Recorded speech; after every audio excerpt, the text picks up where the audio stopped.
எஸ்கேஆர்என் media நேயர்களுக்கு வணக்கம். நாம் இன்னைக்கு திரை விமர்சனத்தில் சுந்தர் சி வடிவேலு நடிப்பில் வெளிவந்திருக்கின்ற கேங்கர்ஸ் திரைப்படத்தின் திரை விமர்சனத்தை பற்றி தான் பார்க்க போகிறோம். இந்த படத்தை சுந்தர் சி இயக்கியிருக்கிறாரு. சுந்தர் சி வடிவேலுடன் இணைந்து கேத்ரின் தெரசா, வாணி போஜன், முனிஸ்கான், பக்ஸ், ஹரிஸ் பெராடி, அருள்தாஸ், மைம் கோபி, சந்தான பாரதி மற்றும் பல நட்சத்திரங்கள் நடிச்சிருக்கிறாங்க. இந்த படத்தோட கதை என்னென்னு பார்த்தீங்கன்னா, அரசன்கோட்டை என்ற ஊரில் உள்ள அரசு பள்ளியில் கம்ப்யூட்டர் டீச்சராக பணிபுரிந்து வருகின்றார் கதாநாயகி கேத்ரின் தெரசா.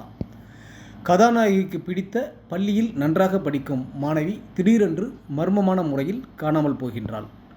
அந்த மாணவியை கண்டுபிடிக்க தன்னாலான எல்லா முயற்சியையும் எடுத்துக்கொண்டிருக்கும் சூழ்நிலையில் அந்த பள்ளிக்கு பிடி ஆசிரியராக வந்து சேர்கின்றார் சுந்தர் சி. அங்கு நடக்கும் எல்லா விஷயங்களும் தெரிந்து கதாநாயகிக்கு உதவ களத்தில் இறங்கும் சுந்தர் சி அதன் பிறகு என்ன செய்கிறார் என்பதே இந்த படத்தின் மீத கதை. சுந்தர் சி நடிப்பிலும் சண்டை காட்சிகளிலும் சிறப்பாக நடித்துள்ளார். வடிவேலு கொடுத்த கதாபாத்திரத்தை சிறப்பாக செய்துள்ளார். கதாநாயகியாக கேத்ரின் தெரசா கொடுத்த கதாபாத்திரத்தை சிறப்பாக செய்ததோடு ஒரு ஐட்டம் சாங்காடி ரசிகர்களுக்கு விருந்து படைத்துள்ளார். வாணி போஜன், முனிஸ்கான், பக்ஸ் பெருமாள், ஹரிஸ் பெராடி, அருள்தாஸ், சந்தான பாரதி, மைம் கோபி என இதில் நடித்திருக்கும் அனைவரும் சிறப்பாக நடித்துள்ளார்கள். நீண்ட நாட்களுக்கு பிறகு சுந்தர் சி வடிவேலு கூட்டணி கலகலப்பாக காமெடியாக இருக்கும் என்று சென்றால் பெரிய ஏமாற்றம். முதல் பாதி பயங்கரமாக சோதித்து விட்டார்கள். இரண்டாம் பாதியாவது காமெடியாக இருக்கும் என்று பார்த்தால் மொக்கை பண்ணிவிட்டாங்க.